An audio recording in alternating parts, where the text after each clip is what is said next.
Hello again, and welcome to the Prince Magnum channel. I'm your host, Prince Magnum. Welcome to another edition of Life Hacks. Okay, so some of you have been sitting there saying, gosh dang, Prince Magnum, Project Vera and Project Spirit, they're looking awesome. I wish I had one just like it. Well, who says you can't? Okay, so you're in the market for a new car, okay? And maybe that old car is what you're looking for. Let me give you a few pointers on what I look for. Number one, you don't want a basket case. Don't be going and trying to buy the car that's got a rust hole the size of your body in it. Okay, unless you plan on doing a complete, you've got the time, the money, and all that. Then just pass it up. Two, look for one that's in your price range. And three, unless you plan to rebuild an engine, make sure it has one and that it turns over. It's real easy to figure that out. When you go to turn it in to see if the engine will turn over, just reach in, grab hold of the fan, or put a bit, a half-inch socket with the right, socket wrench with the right socket on the pulley of the crankshaft, the bottom one, and turn it. If the engine turns over, you're good to go. If it doesn't, well, that engine's locked up and it's no good. Okay. Also, make sure that it has a working transmission. Like I said, don't buy a basket case. Okay, you're going to spend a lot of time and a lot of money putting that back in. All right, and so try to find one that's fairly easy to get parts for. I know today it's hard to find parts for our old antiques and our classics. But if you poke around because of that fancy fangled World Wide Web, you can find a lot of those parts. So if you're willing to do the digging and the searching, then it's the car for you.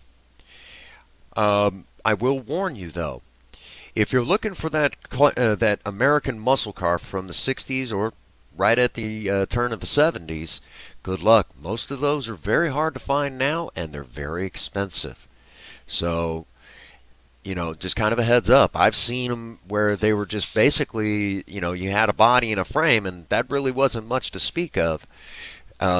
Just kind of sitting there in the weeds, and the person's asking for 20 grand for one of those cars. So just kind of a heads up on that. You're going to spend a lot of money for those 60s cars. The best time frame to choose right now for that classic American car would be the 1970s or the 1980s, and it's been that way for a long time. So maybe that's your grab. Maybe that cool 70 IROC Camaro, well, the cool 80s IROC Camaro might be your grab. Also, if you live in an area like down here in the St. Francis County area in Missouri, second-gen Camaros are kind of everywhere, and for a reasonable price, you can buy one and the parts are widely available. That's one of the benefits of being, if you're a Chevy guy, there's a lot of parts available. And if you don't necessarily like Chevy, Pontiac, Oldsmobile, and Buick will interchange a lot of times with most Chevrolet. Not too sure about Pontiac, but I've seen people put, well, I'm not Pontiac, but Cadillac. I've seen them put Cadillac engines in the place of Chevy engines and stuff like that. I had just seen a truck not too long ago that had a Cadillac big block engine in them. Um, but as I continue to say, I'm more of a GM kind of guy than I am Ford, even though we've got our Mavericks and we do love them to pieces. So just kind of a heads up there, look for that cool car. If you don't want to get an old car and put it back on the road, hey, who said you had to? Find a good used car. Don't good used car that just strikes your fancy. That's going to be easy to put it back on the road. If you want to get from a dealership, be sure to take somebody who knows what they're doing, knows a lot about cars to inspect it, and make sure that you're not buying a lemon. In most states, there are laws in place of, lemon cars, but good luck making it stick. That's just the way it is. So maybe a classic car is your grab, maybe a newer vehicle is your grab, but just remember, you buy a car outright, fix it up, put it on the road. You don't have a car payment. In most cases, you can do it for next to nothing.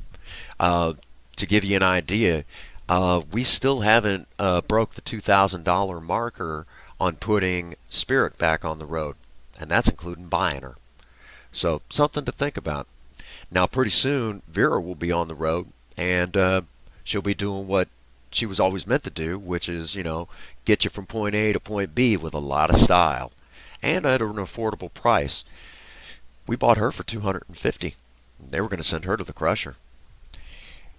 We won't even break 1,500 putting her back on the road. So just bear that in mind. Something to think about.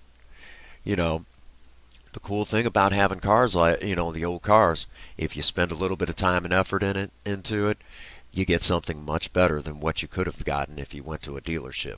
My opinion, but that's why this is that's why I say what I say. And always remember, just because it might be a classic car doesn't mean it's going to use a whole lot of fuel. I do need, if you've not seen it yet, take a look at that whole thing where I pitted Project Spirit against the Toyota Prius. You'll find out pretty quickly it won't take much. You can make these cars very fuel efficient if you put a little time and effort into it. Also, bear in mind, if you want to build a big, massive, powerful V8, they will use gas. So, remember, back in the 70s and into the 80s, we did have mid and low performance V8s. Just remember, hook up with an old hot rodder, or you can contact me through my email, princemagnum1@gmail.com. If you have any questions, I'll be glad to answer those for you on what low and mid performance engines were like back in the 70s and into the 80s. I'll be glad to answer all the questions I possibly can for you on that. Alrighty. This is just another fun fact video. I really had a great time doing it. Sorry, Ford and Mopar guys. This was mostly Chevy, but that's what I know. So what are you doing sitting here watching a video? Get out there, work on your project. And above all, if nobody's told you that they love you today, Prince Magnum does. God bless you, and have a happy 24. Thank you.